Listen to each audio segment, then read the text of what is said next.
Today on the show, we have Teresa Snyder, who is a writer and author, and we will talk to her about both reading and writing. How do you improve your writing? How can you write English well, clearly, correctly, without making a lot of mistakes, communicating your ideas well? And how can you improve your reading ability, your reading speed, and your reading understanding, your reading comprehension? We'll talk to Teresa in just a few minutes about that and find out. As you can see on the show now, I'm trying a different camera setup.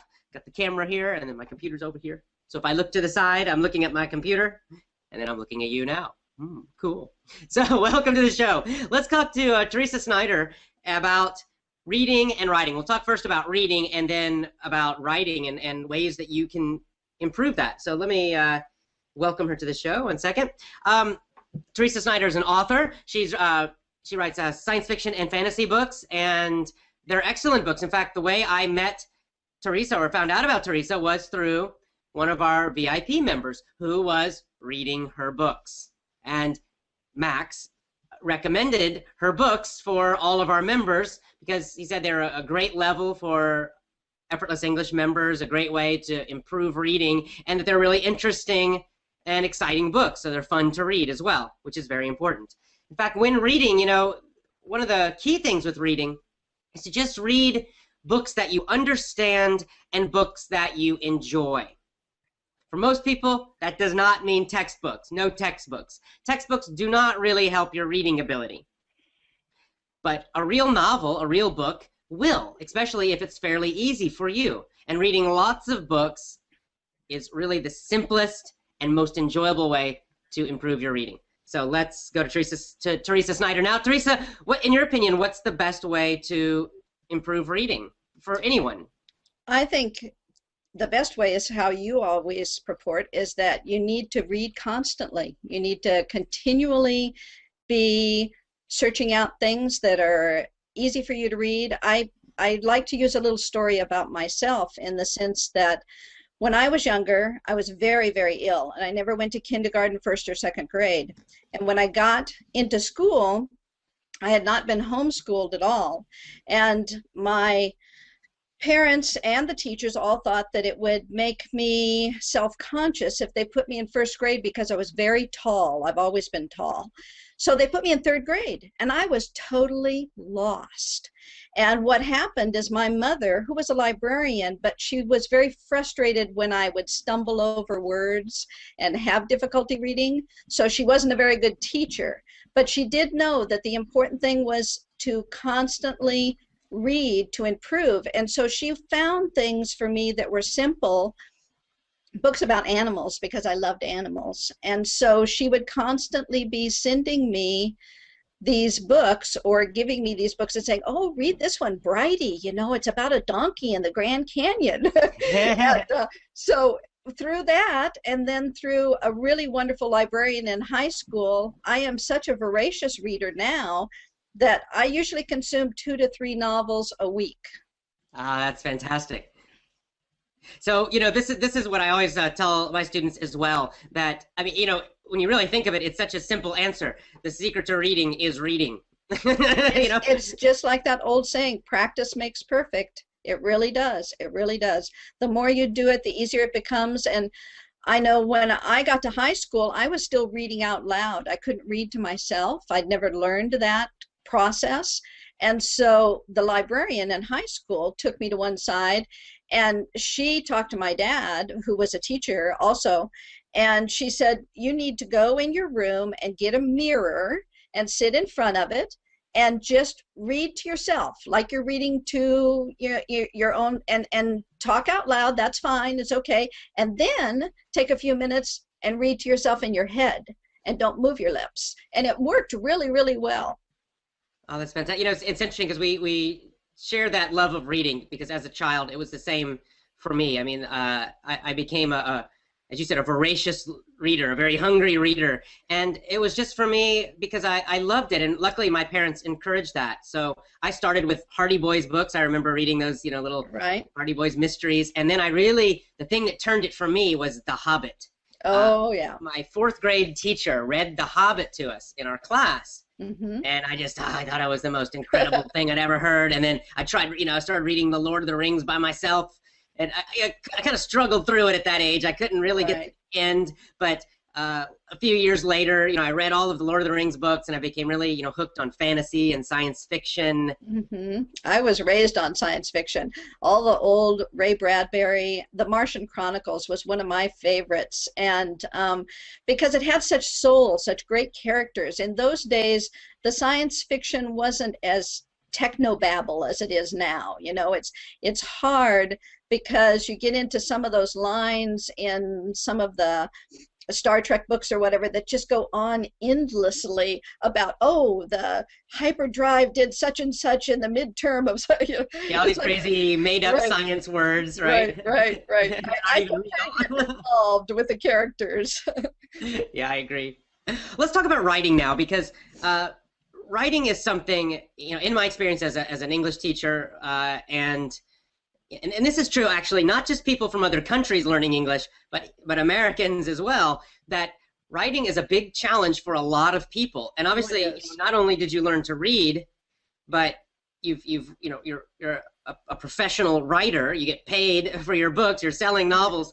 So how did you do that? How did you go from, when you're really young, kind of behind people with reading, and then reading a lot, and then now you're an author? What were your Well, when I couldn't read, I used to tell myself stories in my head because I've always had a vivid imagination, and my mother and father always encouraged that. And so I always told myself the stories. Then when I got into about, it must have been junior high school, Mom said that she spent more money on me for stamps than she said for anything else because I had 35 pen pals.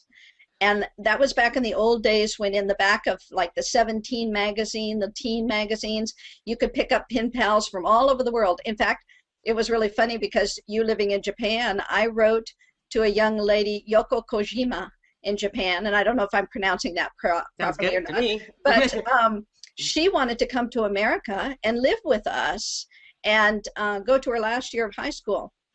And her father obviously wouldn't let her because that was back in the 60s. And but he said, oh, well, you can go if, once you get out of high school, you can go to college.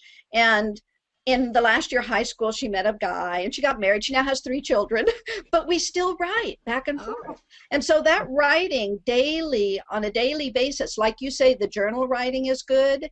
Also, any kind of communication, if you pay attention to what you're doing, if you're not just doing really short little tweets. There's nothing against tweets. I love Twitter, but if not writing practice, really. Right, not really writing practice because you have to abbreviate everything. But if you're writing like emails or something, take a little bit more time and think about what you're writing and make it in full sentences and put the right periods, and that kind of thing to get your point across properly. And from that, you can grow. I mean, probably in my second year of junior high, I wrote my first novel by sitting in the bleachers at recess with a girlfriend and writing it. And I mean, it's still not worth publishing and everything, but I did write it. But I wrote my real first novel in 1990, which is The Hellavite War, which is a science fiction. It's on Amazon now. And if you read that, and then you read like the third book, which is Old Friends, New Enemies, you can see a difference in my writing, honestly, because in that time period, in those 3 years that it took me to write those 3 books, I grew as a writer because I was reading more. I was paying attention to, how do people write that kind of dialogue? How do you get that idea of what that sky looks like right now and make a person picture it in their mind? So really the reading part is very intricately woven with the writing part.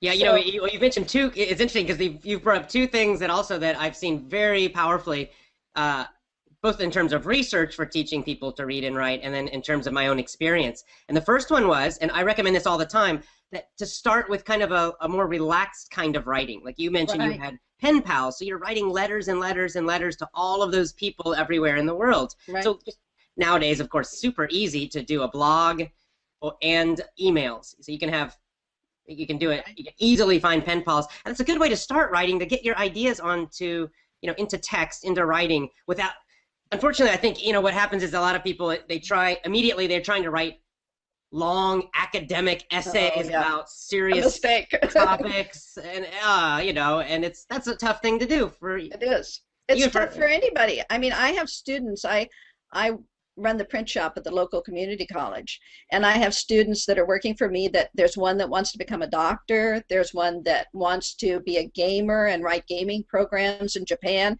So he's actually majored in Japanese, and all of them come to me and hand me their cover letters for their resumes and say, well, will you look at this, Teresa? And see, they've been through school. In fact, school is like newer to them than it is to me. I went through it years ago.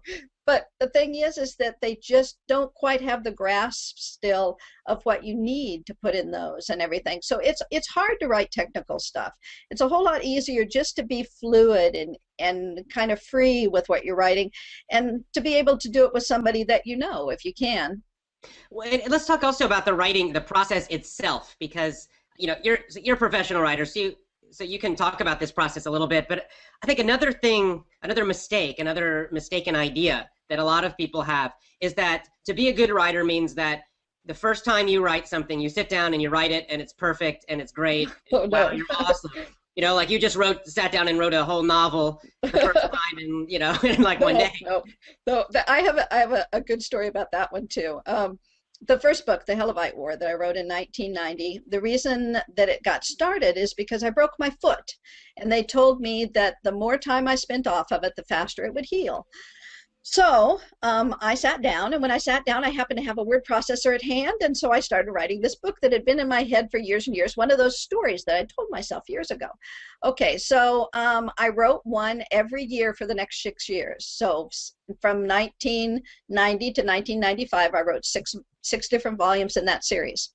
All right, so last year, my writing group said, well, Teresa, are you ever going to write anything more to that series? And I said, oh yeah, I have numerous ideas that I want to do. And they said, well, why don't you write it? And I said, okay. And so I started writing it, and I got about, I don't know, maybe 73 or 74 pages in, and I thought, oh wow, that's another idea. And I went back to the first one because I'd never published it at this point. Okay, this is before I published, and I started tweaking the first one and changing things because I thought, oh, this would make this better, because it's never really finished. You could continue to tweak all the rest of it.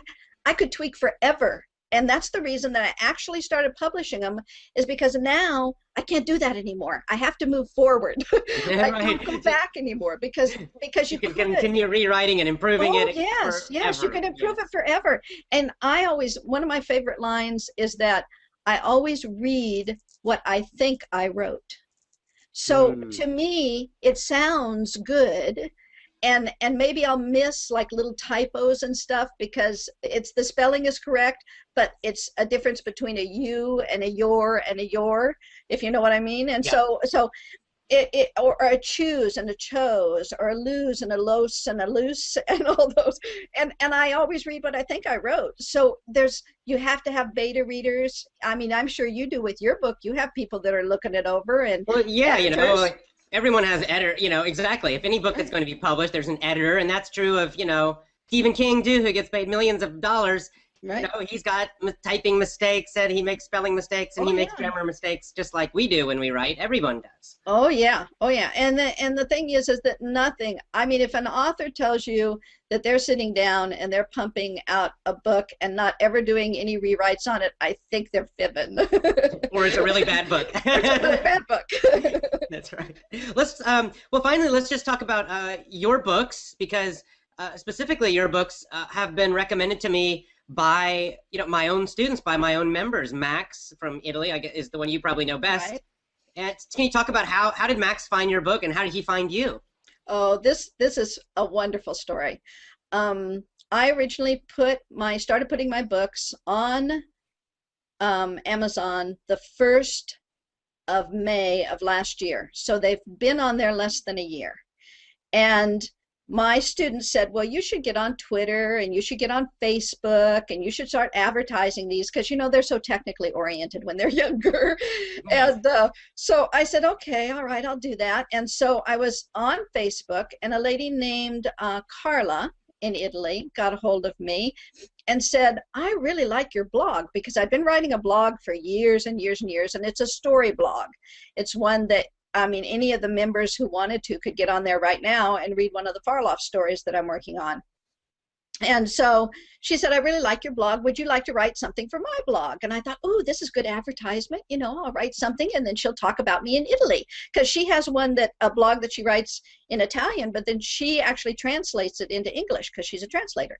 Well, Max was one of her readers, okay? And Max read my article about how to develop a character and how important characters are in books rather than just all this flubbub stuff that you have. And so he actually sent me a message on Facebook, and he said, I'm laying in bed reading your science fiction book. And I thought, oh, how wonderful is that a guy in Italy is laying in bed reading my science fiction book. This is so cool. And I was just so excited. And so I contacted him back and said, oh, thank you very much. Be sure to tell me how you liked it, or if you liked it. And he liked them, and he worked all the way through the science fiction. And then he approached me on the fantasy. And he said, what about these Farloff Chronicles? And I said, well, there's 5 of them now. There's going to be a 6th one in June. And I said, they're middle school, whereas the science fiction is YA, which is what we call young adult, which is usually 13 to about 17, 18-year-olds, and can be read by adults, which is how the science fiction is. It's just a fast, cool read. They're very character-driven. But the Farloff Chronicles, the fantasies, are what we call middle school. So they're for 9-year-old to about 13-year-olds. And so they're a little bit less challenging word-wise. And I told him that, and he said, well, I'm using it to improve my English, so this is going to work great. I'm going to read them. And I said, okay. So then Farloff got his first audiobook. And Max said, oh, I love the audiobook. I can sit with the ebook and read along with and listen to the audio. And the guy has really good diction, and I can hear the pronunciation. And I've